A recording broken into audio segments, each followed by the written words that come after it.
So we come to this central idea of the social organism that Tawney has as not his own idea. That is, it's not that Tawney is necessarily saying he thinks this is how society should be organized. Remember, he is an historian. What he's offering is an interpretation of how earlier people thought that society should be organized, and they thought, according to him, in the Middle Ages, the dominant idea was that society should be organized along the lines of the body, of the organism.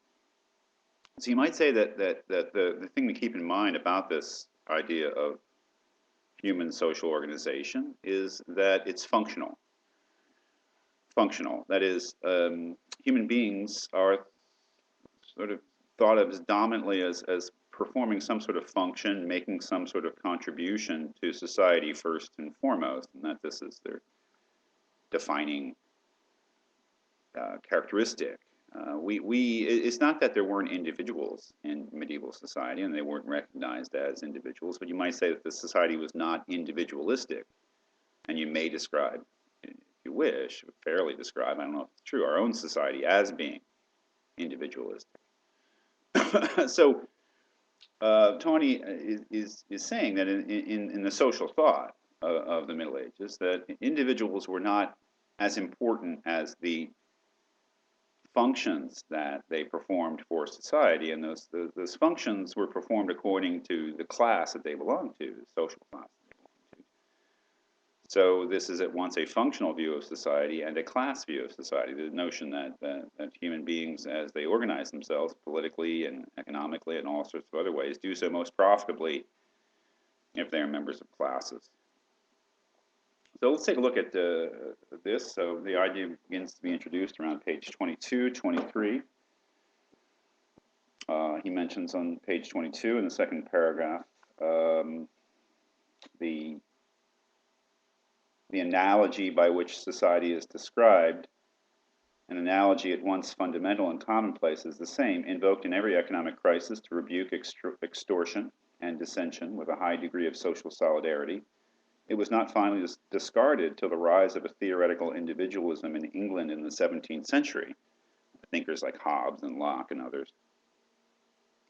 It is that of the human body. That is, that's the metaphor by which we understand society is the human body. And he continues on page 23, society, like the human body, is an organism composed of different members. Each member has its own function, prayer or defense or merchandise or tilling the soil. Each must receive the means suited to its station and must claim no more. Of course, that's an essential idea here, right? That it, according to your place in society, which is essentially your class membership, class you belong to, you're entitled to certain privileges and you have certain rights.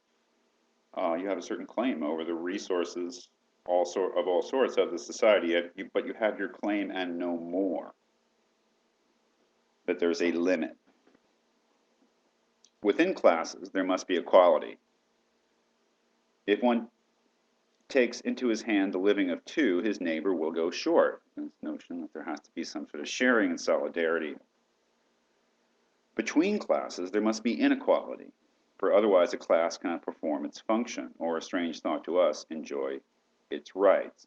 Peasants must not encroach on those above them. Lords must not despoil peasants. Craftsmen and merchants must receive what will maintain them in their calling and no more.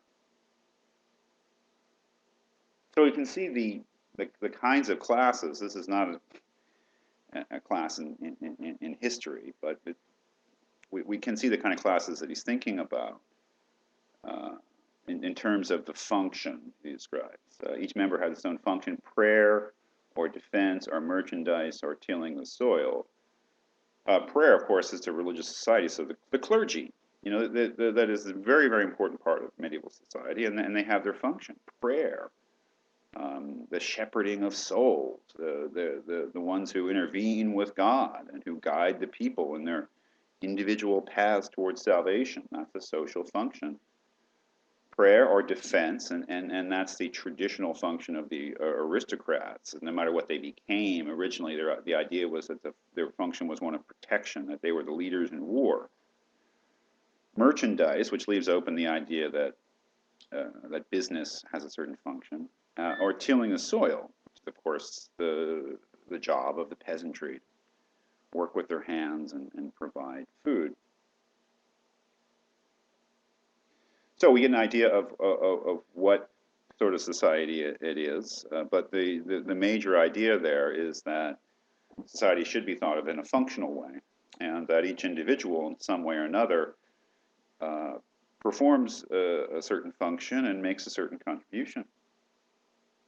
So what's the crux of the matter, though? Well, the crux of the matter, I guess, is where does business, thought of as any enterprise whose uh, seemingly major focus is profit, how does this fit in to the functional view of society? That is, it's easy to see in these other vocations what the supposed contribution is, even if it's kind of phony. In reality, it's easy to understand that is the contribution of the peasant in his labor, the contribution of the priest in his prayer.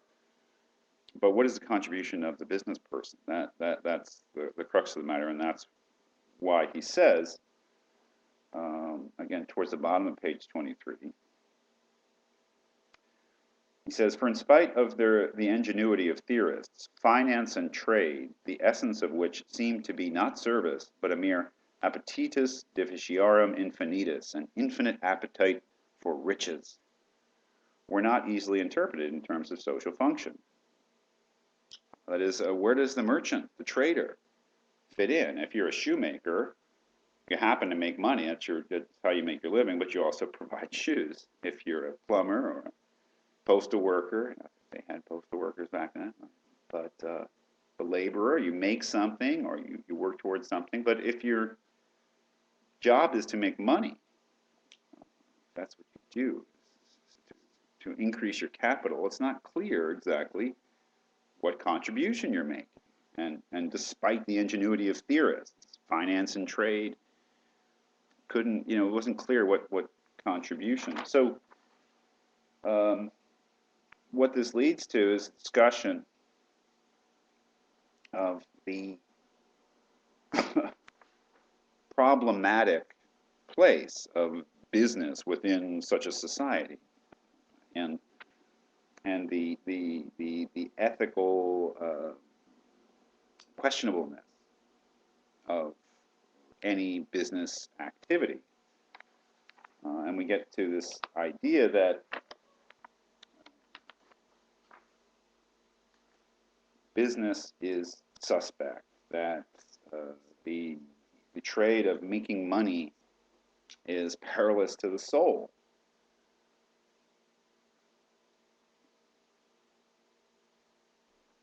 It says on page 31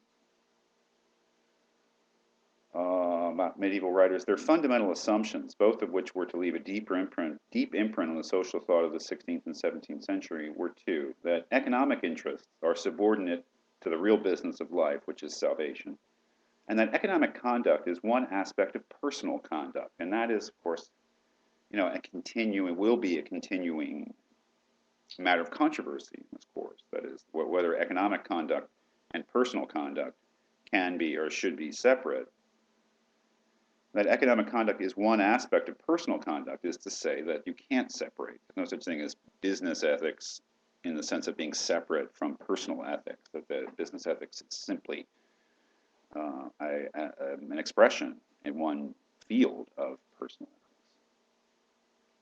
That economic conduct is one aspect of personal conduct, upon which, as on other parts of it, the rules of morality are binding. You might say that is one attitude towards business ethics, unlike some of the other things that we'll read, that there's no separating business activity from activity as a whole. And to say that there are special rules in business that allow for types of actions or activities which would be morally condemned in ethics as a whole, that idea is foreign. There are no special rules for business, because everything is tied together, all human activity, with this overall goal of personal salvation, at least, is unified.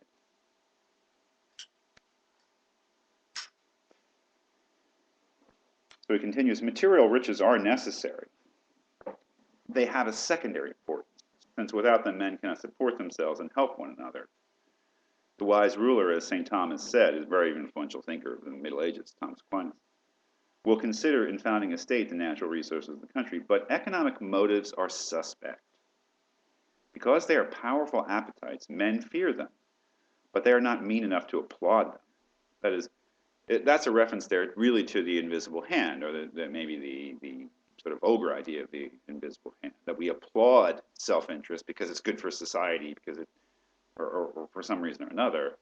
What Tawney seems to be saying there is there's a recognition in medieval thinking that self-interest, selfishness, pursuit of individual gain are very powerful and real parts of human nature, but not necessarily to be applauded and encouraged, to be respected and to be acknowledged that this is truly a part of human nature, the desire for personal gain, for wealth, for owning property.